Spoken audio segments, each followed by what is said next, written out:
চলো ওই যে সিলিন্ডার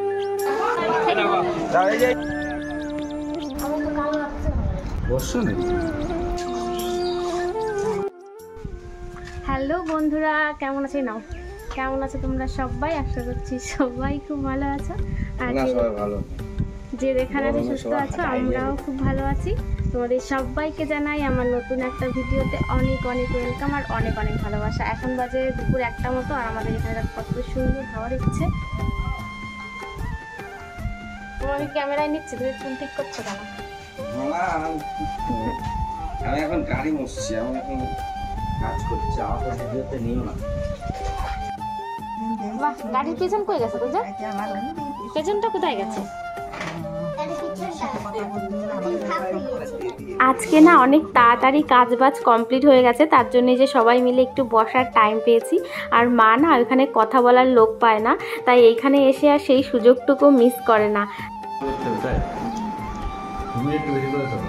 সবাই মিলে একসঙ্গে খাওয়া দাওয়া করার মজাটাই আলাদা। আমরা পুরো ফুল ফ্যামিলি বসে পড়েছি খেতে।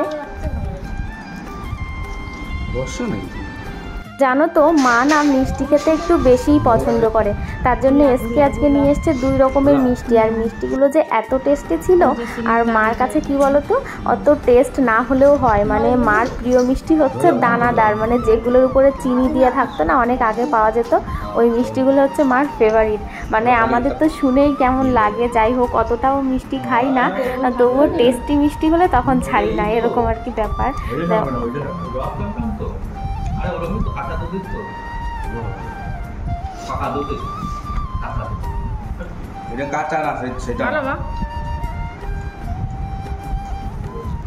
দুপুরের খাওয়া দাওয়া কমপ্লিট করে একটু রেস্ট নিয়ে নিয়েছি, আর এখন আমি ফুল রেডি।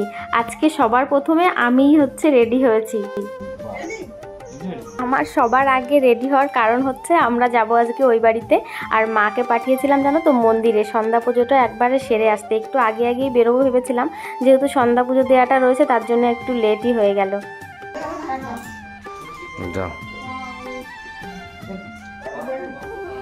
এসকে টাটা করার কারণ হচ্ছে এসকে বাদে আমরা সবাই যাচ্ছি, আর ও যাবে, ওর একটু কাজ আছে, কাজটা মিটিয়ে তারপর আর কি।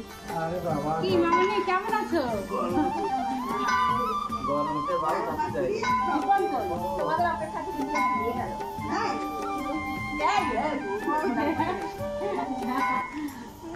যা গরম পড়েছে, সারাদিন শুধু মনে হয় যে ফ্রিজের ঠান্ডা জল খাই, ঠান্ডা খাই, লস্যি খাই। বাবা খাও, ঠান্ডায় ভালো লাগবে। জনের মুখের রুচি এক এক রকম। বাবা আর সুমি হচ্ছে লস্যি খায় না, ওরা নিয়েছে ফ্রুটি, আর আমি তো লস্যিটা খেয়ে শান্তি পেয়েছি। জিনিস কোনো কিছু খায় না সুমি?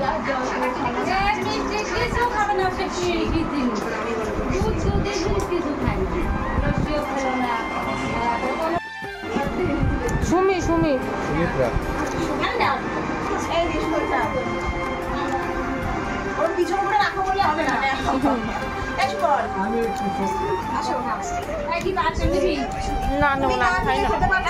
আমরা যাওয়ার থেকে পাপা ঘুমিয়েছিল, ওই যে ওর পিসও আসলো আর ওরও ঘুম ভাঙলো, আর যেহেতু ঘুম থেকে উঠলো তার জন্য ওর একটু চুপচাপই আছে।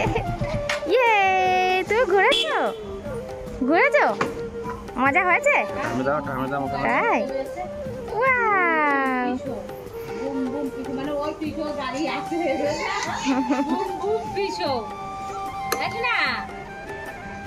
পিছু গাড়ি নিয়ে এসছে, পিছু গাড়ি নিয়ে যে বুম বুম, তোমার পিছু বুম বুম, পিছু বুম বুম।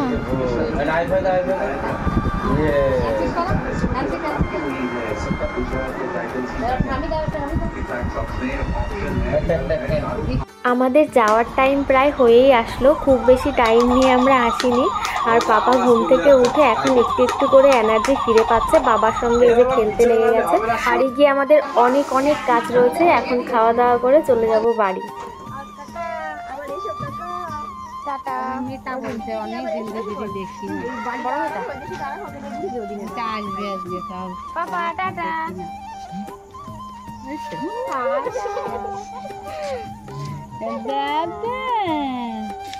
দেখো দেখো দেখো, ও ক্যামেরার দিকে তাকিয়ে বলে হাসো। হাসো হাসো হাসো। বলে ঠিক আছে, টাটা টাটা। টাটা, আবার আবার।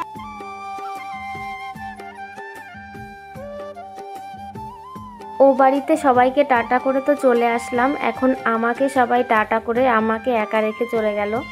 এই কদিন এত মজায় ছিলাম সবাই মিলে, আর এখন সেই আবার আমার ওই একঘেয়ে জীবন। সত্যি কথা বলতে কি, সবাই যাওয়ার পরে যে এতটা খারাপ লাগছিল আমার, সেটা আমি ভাষায় প্রকাশ করতে পারবো না। সবাইকে তো তাড়াহুড়ো করে বের করে দিলাম, আর তারপরে যখন একা হয়ে গেলাম এতটাই খারাপ লাগছিল কি আর বলবো তোমাদেরকে। এই যে এই সবজিটা আগের দিন এনেছিল, পাহাড়ি সবজি স্কোয়াশ, আমার কিচেনে এটা প্রথম, তাই ভাবলাম তোমাদের সঙ্গে একটু শেয়ার করি। শুনেছিলাম যে পেঁপের মতো খেতে, মাঝখানে একটা বীজও হয়েছে। যাই হোক, একদমই মন ভালো নেই, ক্যামেরাটা চালু, তার জন্য একটু ফেক হাসি দিয়ে দিলাম। যাই হোক, আজকের থেকে রান্নাঘরে আমি আবার সেই একাই। আর যেহেতু এই সবজিটা শুনেছিলাম পেঁপের মতো, তার জন্য আমি পেঁপে মনে করেই রান্না করছি, মানে পেঁপে দিয়ে মাছের ঝোল যেরকম করে সেরকমভাবেই করছি আর কি। পুরে রান্না কমপ্লিট। আজকে করেছি মাছের ডিম দিয়ে শাক ভাজা, লাউয়ের খোসা আলু ভাজা, আর হচ্ছে স্কোয়াশ দিয়ে মাছের তরকারি। কি স্টাইল তো জানা। আর তরমুজ দিয়ে গেল, তরমুজ ভালো মিষ্টি হবে তরমুজটা, দেখি বোঝা যাচ্ছে। দুপুরের স্নান খাওয়া দাওয়া কমপ্লিট করে চলে এসেছিলাম আমরা একটু মাঠের দিকে, আর এখানে এসে কাকু আমাদেরকে ডাক দিল, মানে এটা হচ্ছে আমাদের জমি, তো যে কাকু জমিটা করে আর কি, সেই কাকু আর কি ডাকলো। এখানে লাগিয়েছে এবার হচ্ছে লাফা, এর আগে লাগিয়েছিল টমেটো, দেখতেই পাচ্ছ মরে গেছে গাছগুলো, তাও দু একটা লাল লাল টমেটো হয়ে রয়েছে, মানে শুকিয়েও গেছে অনেক টমেটো। তো ভাবলাম যে চলো, আমার তো এগুলো তুলতে বেশ ভালোই লাগে, তুলি। ওই কাকু বলছে যে কেন তুলে নিয়ে যাও না, যখন লাগবে তুলে নিয়ে যাও, কিন্তু আমার আশাই হয় না। এই যে প্রথম আমি এই জমিতে আসলাম, এই যে কাকু ওই পাশে আমাদের জন্য লাফা তুলে দিচ্ছে, আর আমি এই যে কতগুলো টমেটো তুলেছি। আর কি বলতো, কাকু অনেকগুলো লাফা তুলে দিয়েছে, বলেছে যে বেশি তুলো না, আমরা দুইজন মানুষ নষ্ট হবে। তো যাই হোক, কাকু তো তুলে দিয়েছে, তো ভাবলাম আমি একটু নিজে হাতে লাফা তুলি, আমার তো খুব ভালো লাগে। আর ওই কাকু তো তুলেই যাচ্ছে, আমরা এত বারণ করে যাচ্ছি যে আর তুলো না, আর তুলো না।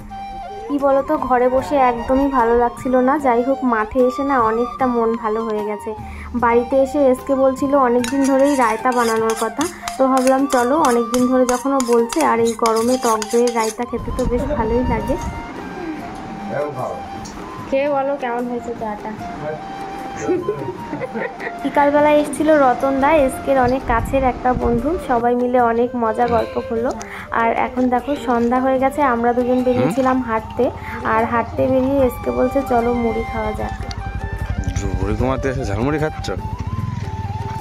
তোমাদেরকে তো বললাম যে আমার মনটা ভালো নেই, ঘরে আসলেই এতটা খারাপ লাগছে, তার জন্য বলছে চলো বাজার থেকে ঘুরে আসি।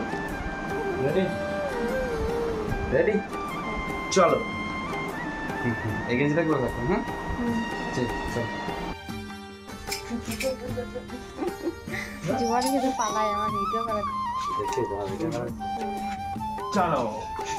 আজকে ছিল আমাদের বাজারের হাটবার, আর বাজারে যাওয়ার পথেই আমরা দেখি এখানে এত ভিড়। আসলে এখানে ছিল আজকে শীতলা পুজো, আর ছোটোবেলা থেকেই জানো তো আমার বাজার করতে খুব খুব ভালো লাগে।